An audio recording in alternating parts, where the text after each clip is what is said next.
Hello, everyone. I was up the back thinking, I think Graham could just stay.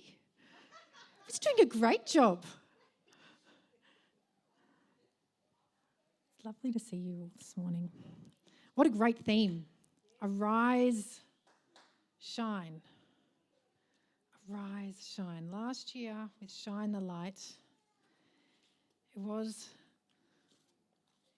I don't know if it's just me or every time we announce a theme, I'm like, yes, I know where this is going, and then it doesn't go that way. Yeah, that was last year. I thought it was very much shine the light out there. I didn't realize God was asking me to shine the light in here. And, he says, where there is light, the darkness cannot be. And part of my message today is about that, that shining of the light. Make sure that we've done that work, because we're going into 2026. Did I get the year right? Good, fantastic. I'm on the ball. And we're going into 2026 where we want to shine our light outwardly, but we need to make sure we've done the work. So I asked God, help me have a message relevant to the times, relevant to our time. And he just kept impressing on me this sense of shine that light, really make sure we're ready for what this year has. Because it is impressed on me ever more each and every day that every single day we have is a day closer to the Lord coming. Eternity is actually not that far away. He does say you will not know the time, the day, the hour. You won't know, but you will know the season by look around you. Just as you look at a tree and can tell the season, you will know the season by what's going on. And just so you know, I'm not going batty, all right, in 2 Timothy 3, verses 1 to 5, he says this, it says, but mark this, there will be terrible times in the last days. People will be lovers of themselves, lovers of money, boastful, proud, abusive, disobedient to their parents, ungrateful, unholy, without love, unforgiving, slanderous, without self-control, brutal, not lovers of the good, treacherous, rash, conceited, lovers of pleasure rather than lovers of God, having a form of godliness but denying its power. I read that and I was like, oh wow, I can see all of that in the world today.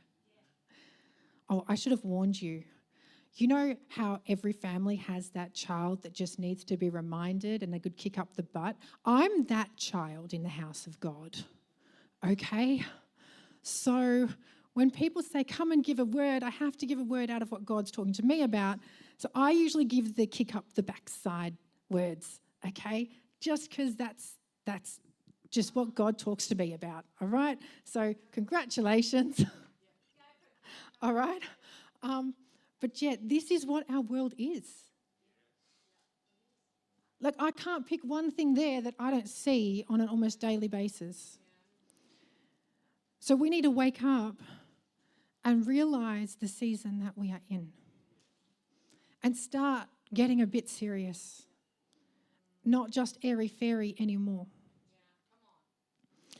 And like most people, when you talk about, these last days, you naturally think, we'll just jump straight into the book of Revelation. Not that I don't like the book of Revelation. I love the book of Revelation. But you go to jump straight in, but I'm telling you, if you jump straight in to Revelation, you will not understand it. The thing I actually love about the book of Revelation is that it's like a puzzle. It's written in special code. And I love puzzles and I love codes. I love working these things out. The thing about Revelation is that, like the little cipher to figure it out, is the rest of the Bible. So if you jump straight there to the end and you haven't paid any attention to anything else, you're going to get very confused. So Please don't jump straight to the end and not try to understand the rest. You will be lost and it will just feel like mumbo jumbo. But when I went naturally, as God said, we are living in the end times, I went straight to the book of Revelation, and I didn't get past verse 1 because that's about as far as I got at that time, because God stopped me at verse 1. Verse 1 basically tells us that this is the revelation that God gave to Christ and that Christ passed on to John. He didn't give it directly to John. And I kind of like that because sometimes I forget that God doesn't really care so much about how much I understand as long as I know Jesus. You can seek understanding, but if you don't know Jesus, it's really not going to help you much. So I got stopped there, all right? See, God gives me lots of good kicks up the backside. That's as far as I got. And when I look into the word revelation in the Greek, I'm very not lingual, okay? English is it. So if I say this wrong and people know, forgive me. In the Greek, the word revelation is apocalyptus, something like that, okay? I'm not very good with Greek, all right? And everyone thinks, I looked at it and went, oh, that's the apocalypse, right? End time, brutal, end of the world. But that's actually not what it means. Apocalypto are the two root words that come together, and they actually mean, calypto means veil, and apo means removal of. It's about removing the veil. Did you know the book of Revelation is actually about a wedding? All the other stuff in there is just the climax leading up to, like the stuff leading up to the climax, which is the wedding. It's actually the culmination of God's love story. It started in Genesis, right? He had Adam and he brought Eve to Adam. And in Revelation, he bookends it with the wedding of Christ. All right, and that's where I wanted to look today. It's about, we're in the times coming up to Jesus being able to have union with his bride. And his bride is us, the church. We're told that in multiple places in 2 Corinthians chapter 11, also in Ephesians chapter 5. We are told that, and it is described, Christ as the husband and the church, the body, the people, as his bride. So when I thought of that, if I was going to give a title to today's little devotion message, it would be Get the Bride Ready. Make sure the bride is ready. That's right. Kick her along if she's stalled, all right? Make sure the bride is ready. And God's challenging me. Am I acting like the bride? What does the bride look like? Am I doing this well?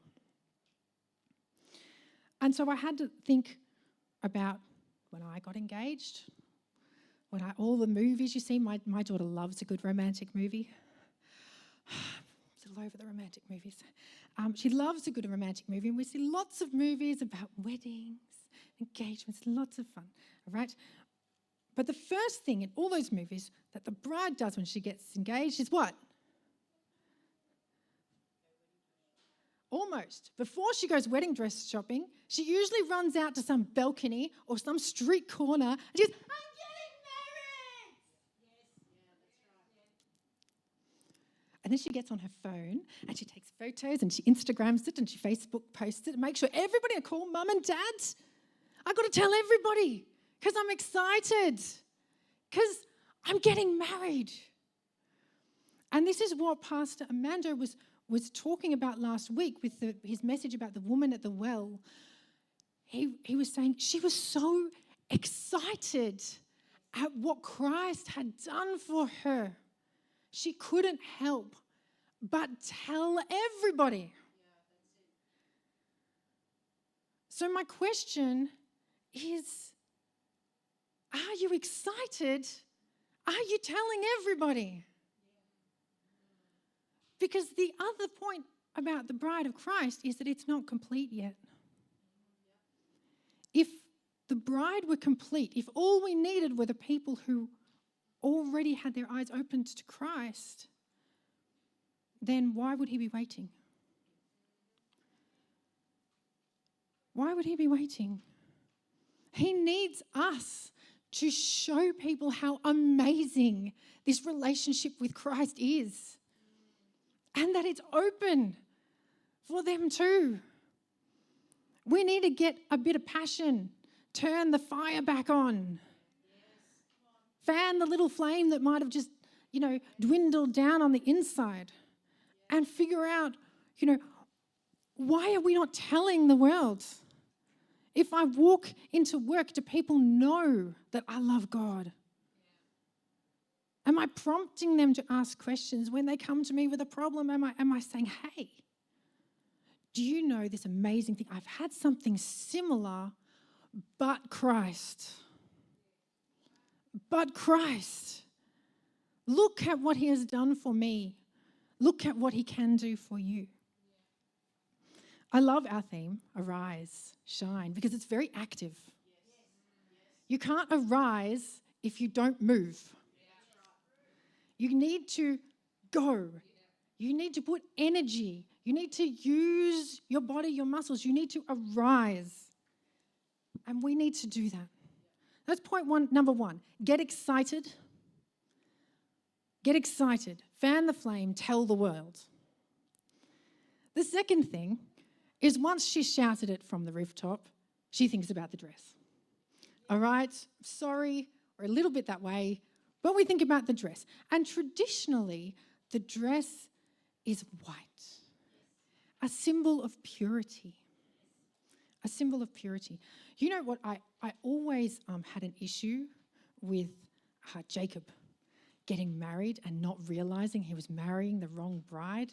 He spent 7 years working for Rachel and then he got married and actually he woke up the next morning. He's like, you're not Rachel. What happened? So he had to work another 7 years. All right. I sat there and I thought, what type of twit can't figure out that that's the girl he's been working for 7 years for? You kind of think after 7 years he knew who it was. And then I went and had a look, and a lot of traditional Jewish weddings, the veil was like solid.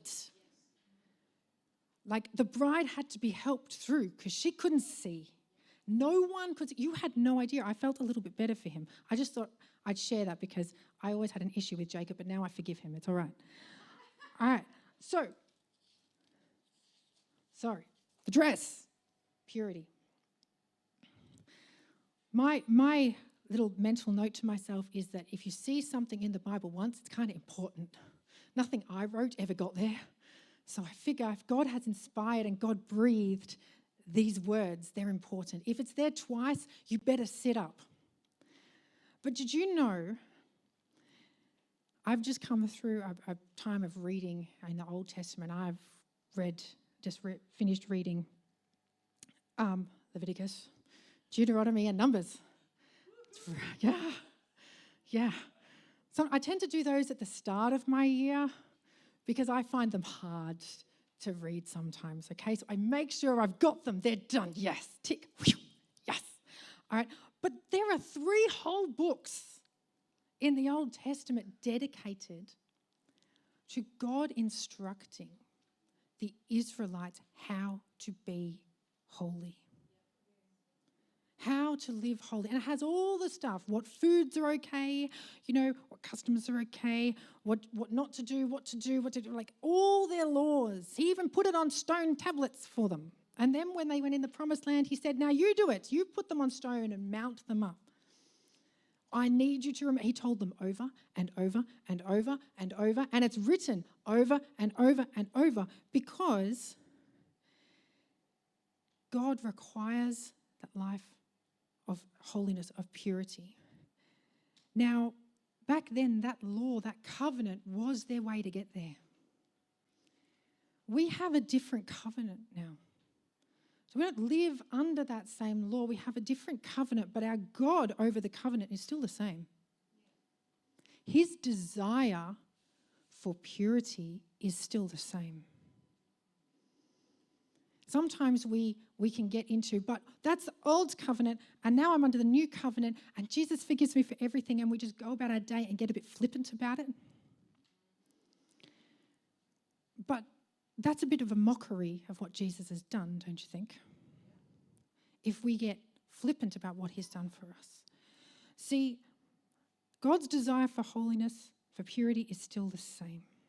He is the same yesterday, today, and forever. In the Old Testament, following the law got you there.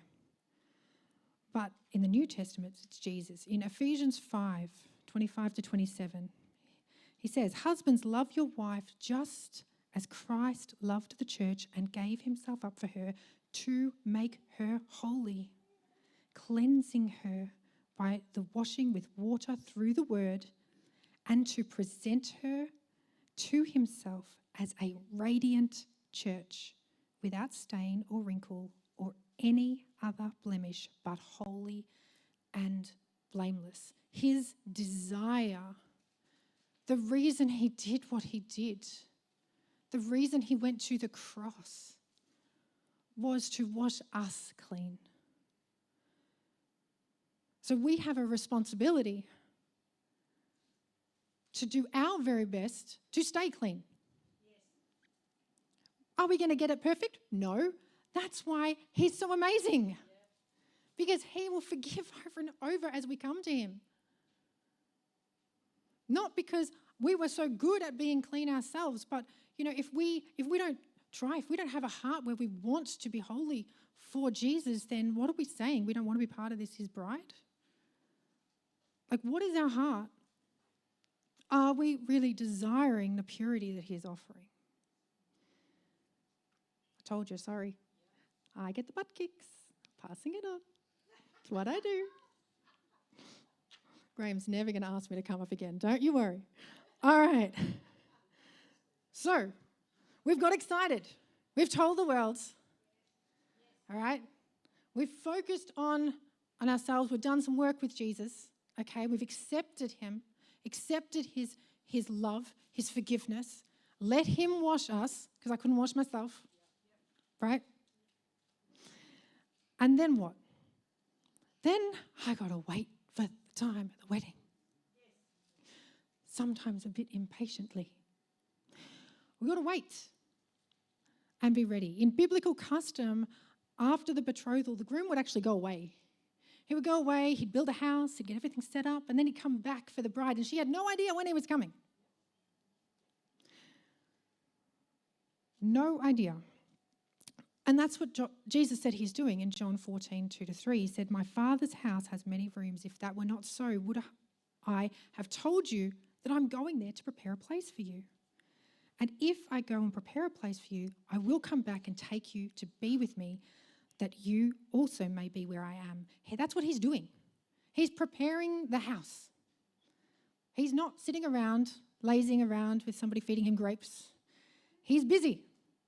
All right? He's getting stuff sorted for us. But what is our job?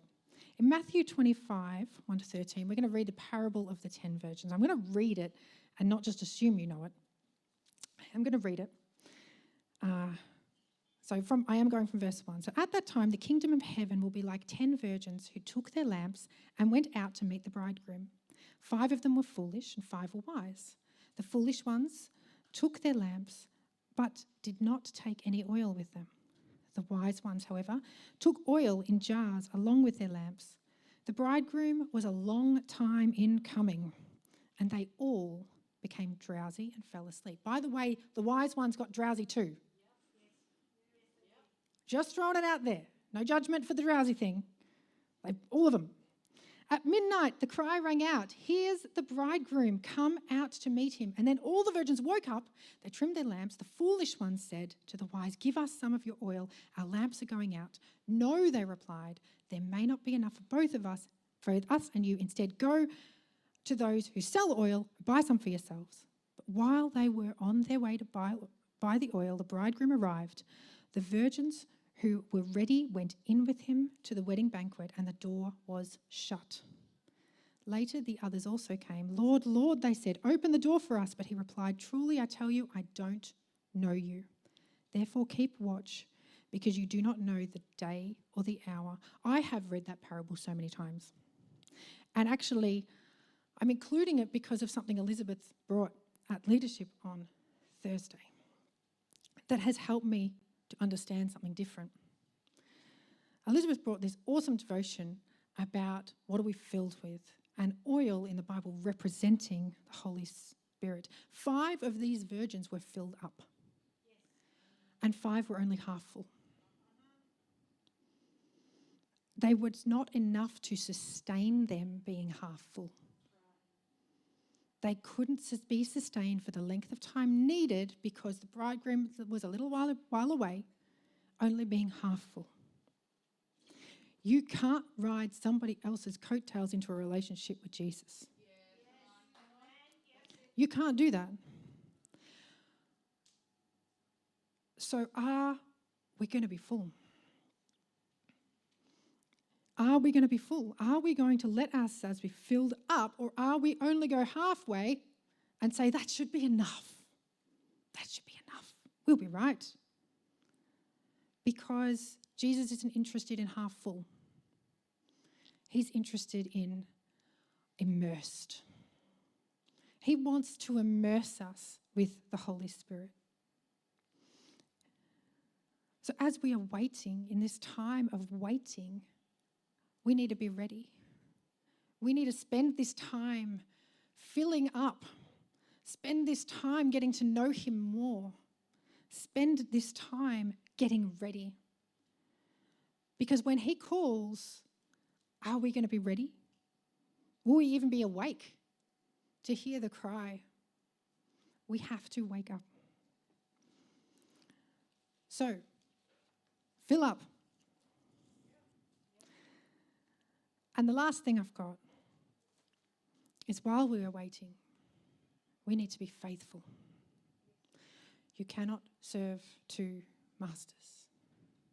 In Matthew 6:24, no one can serve 2 masters. You will either hate one and love the other, or you will be devoted to one and despise the other. God doesn't want lukewarm, double-minded people. He considers it adultery. He actually says it. He considers it adultery.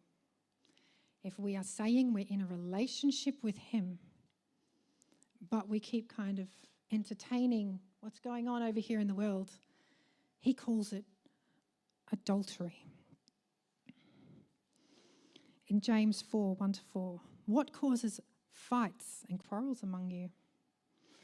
Don't they come from your desires that battle within you? You desire, but you do not have, so you kill. You covet, but you cannot get what you want, so you quarrel and fight. You do not have because you do not ask God. And when you ask, you do not receive because you ask with the wrong motives, that you may spend what you get on pleasures. You adulterous people. Don't you know that friendship with the world means enmity against God? Therefore, anyone who chooses to be a friend of the world becomes an enemy of God. I know that's harsh. It's very strong. Sometimes God needs to tell me strong stuff. It's very strong. It's not airy-fairy stuff. Sorry, if you were looking for airy-fairy this morning, you didn't get airy-fairy. All right? He's saying, are you in or are you out? One way. No riding on the fence. No going, oh, I'm in today, but tomorrow I think I'll be out. No, Sunday I'm there. I love a good Sunday. The food's great. But Monday to Friday, I kind of like this. You're in or you're out. Because your groom wants a faithful bride. He wants a faithful bride. We need to allow God to search our hearts, our motives, everything, lest we be deceived. We can think what we're doing is right because Satan can deceive us. One of the things that he does out in the world is he's actually tricking a whole lot of society into thinking some things are right and okay. Our laws are changing. It's really hard to stand there and say that's wrong when the laws are saying it's right. But do not be deceived. Do not be deceived. Satan is preparing the world for his little reign. That's what he's doing. He's taking everything away from God. That's what he's doing. We need to know his word because his word is truth. That is how we know we're not deceived. We need to get into his word. I'm going to ask the awesome worship team to come up because I think I've thrown enough on you. So we as the bride, we are excited. We are fanning the flame. We're getting out and we're telling people. We are desiring a life of purity. We are getting ready. We are eagerly waiting and getting ready and building our relationship with Holy Spirit. And we are faithful. We are choosing him. So as we worship coming up, I just felt today to give people a chance to spend a moment with God, to turn our hearts to him, to refocus on him and make sure that he is in his rightful place. Because sometimes we just need to just refocus. We can get caught up. But we have this year. This year is going to be an awesome year. God has so much he wants to do, so much he's going to do. And his church, his bride, is going to grow. But if we are not filled up, then when we go out, we stop being the thermostat in the room and we start being a thermometer. The difference is that if you are the thermostat, you're setting the atmosphere in the room and the area which you're going to. But if you're going to be the thermometer, you change and move. And he don't want that. He doesn't want that. He says, stand firm. Stand firm. And when we go out and we shine the light, people will look and say, wow, that is different. That's why he told the Israelites to do all the stuff they were doing. He said, because the other nations will look at you and know that I am God and what a mighty God I am. That's what he wants from us, that we go and we stand and we shine as a beautiful bride of Christ. And we can only do that if we are surrendered to him. We are in relationship with him. And we're letting him be on the throne of our hearts.